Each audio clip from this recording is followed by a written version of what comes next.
The night I discovered the truth about my husband started like any ordinary evening in our house. I came home late from the office as usual, exhausted from back-to-back meetings and the constant pressure of being the CEO of my company. My husband, Armin, was sitting on the living room couch scrolling through his phone, pretending he didn't hear me come in. For the past few months, that had become our new normal. He avoided conversation, avoided eye contact, avoided everything except his phone. I tried to ignore the growing distance between us because I believed stress and routine could affect any marriage. But things began changing in ways I couldn't ignore. Armin started disappearing for hours with vague excuses, dressing better, buying expensive cologne, and taking calls in the other room. Whenever I entered, he immediately stopped talking. My instincts knew something was wrong, but my heart refused to accept the possibility. One night, while I sat in my office going through financial reports, something strange happened. My phone buzzed with a notification from my bank regarding joint investment accounts. I usually handled all our finances, but this time the alert mentioned a withdrawal of a large amount from an account I didn't recognize. I frowned, thinking it was a system error. But the account number repeated again and again in all recent transactions. That account wasn't mine. My heartbeat grew louder as suspicion slowly replaced confusion.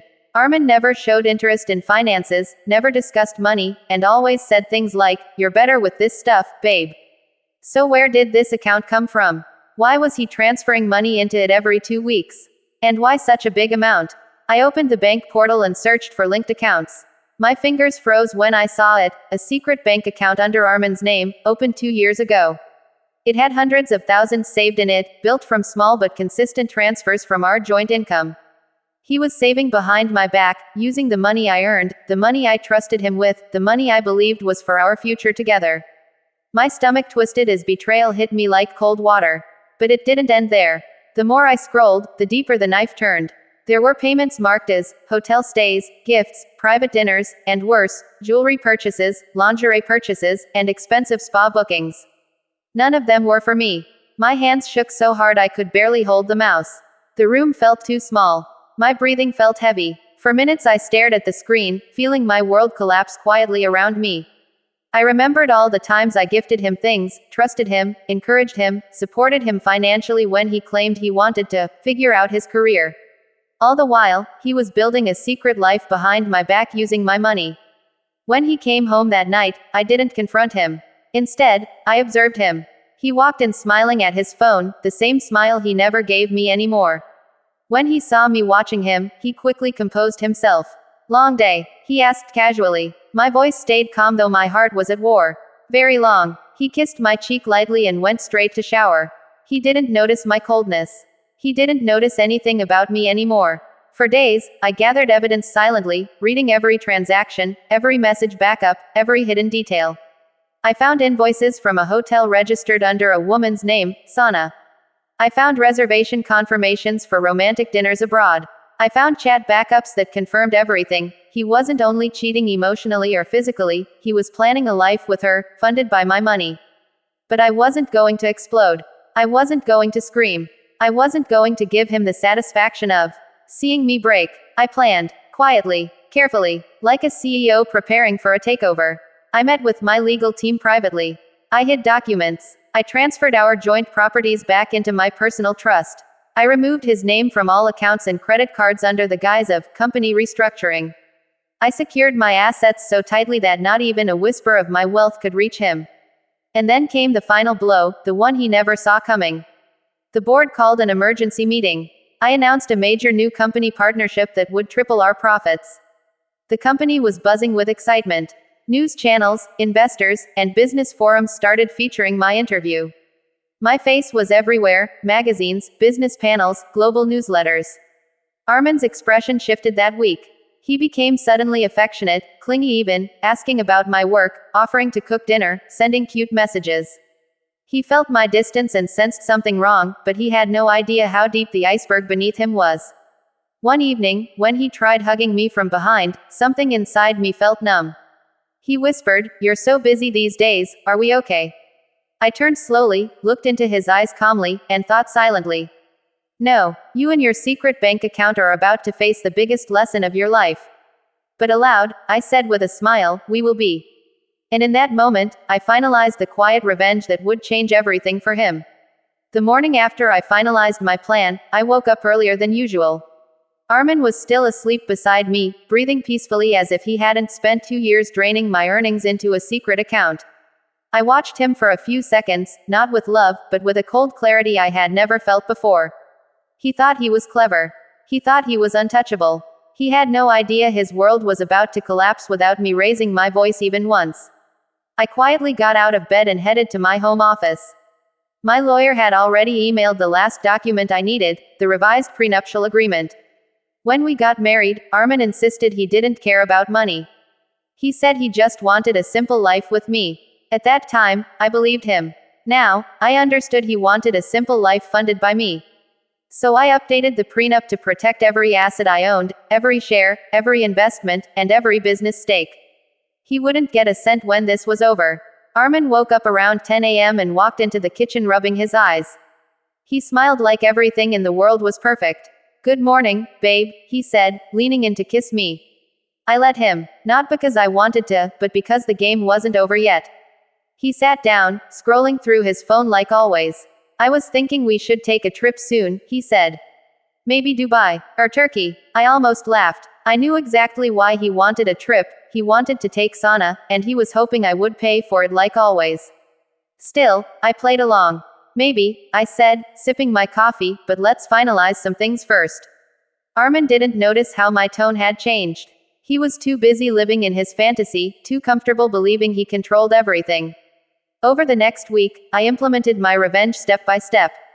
First, I redirected all company payments through a new account. Then I canceled all supplementary credit cards under his name. He wouldn't notice immediately because he rarely checked anything, he just spent whatever was available. 3 days later, things began cracking. He tried paying for groceries and the card failed. He came home confused, asking, "Did the bank mess up?" I pretended to act surprised. "What? Did you enter the wrong PIN?" He shook his head, frustrated. "I'll check it tomorrow." I knew tomorrow would be even worse. The next day, he tried sending money to his secret bank account. This time, the transfer bounced. A notification arrived on my phone immediately. He had attempted to move a large sum. I watched him from across the room as irritation twisted his face. "Something's wrong with our account," he muttered. No, something was wrong with his plan. Later that night, I set the stage for the next part of my revenge. I pretended to be extremely tired from work and told him I needed to leave for a 2-day business retreat. "You'll be fine alone, right?" I asked softly. He nodded absent-mindedly, barely looking up from his phone. Yeah, sure." I packed a small bag and left, but instead of heading to a retreat, I checked into a nearby hotel. This was where the real strategy began. Using a VPN and a private device, I sent anonymous emails containing screenshots of every shady transaction in his secret account, to himself. In each email, I wrote messages like, "You thought she would never know. You think you're smarter than everyone. 2 years of lies, and your time is up." I knew he would panic. And he did. At 1:37 a.m., my phone buzzed. "Babe, please call me, something's wrong. Please." A minute later, "I think someone is hacking us." Then, "Why aren't you replying?" "I'm scared." I turned my phone face down and smiled. The man who spent 2 years cheating and stealing was now terrified of phantoms I created. The next morning, I returned home unannounced. Armin looked like he hadn't slept at all. His eyes were red, hair messy, face pale. "Someone is after me," he whispered. "Someone knows everything." I tilted my head slightly. "Everything? What do you mean by everything?" He swallowed hard, avoiding my eyes. "Just things. Things like." I pressed gently. He broke. His voice cracked. "Please, I need you. I think someone knows about the account." My heart didn't soften. My voice didn't shake. I simply said, "Which account?" He stared at me in silence, eyes wide, blood draining from his face. He realized I knew. He realized the game was over. Before he could speak, my lawyer and 2 officers arrived at the door. Armin looked at them in shock. What is this?" I turned to him calmly. "This is the part where you face consequences." He stuttered. You did this." I stepped closer and whispered, "Quiet revenge always hurts the most." His expression broke. He tried to grab my hand, but I stepped back. "Armin," I said, "everything you built with my money is gone. And everything I built alone, I keep." As he stood there trembling, the officers handed him the papers. By the time they finished reading him his rights, his entire world had collapsed. And mine had just begun to rise. The morning after Michael's meltdown felt strangely peaceful, almost like the calm after a storm that had been brewing for years. Claire sat in her office, sunlight spilling across her desk as she reviewed a new contract, her mind completely clear for the first time in a long while. She didn't regret anything. Not exposing Michael's secret account. Not freezing the funds. Not filing for separation. He had built a life on lies, and she had simply let the truth do its work. The messages from people who had seen the leaked footage were supportive. Even employees who never dared speak before now applauded her strength. Her board members privately congratulated her for handling everything with calm precision. But Claire wasn't doing any of this for praise. She had one goal left, making sure Michael could never manipulate her again.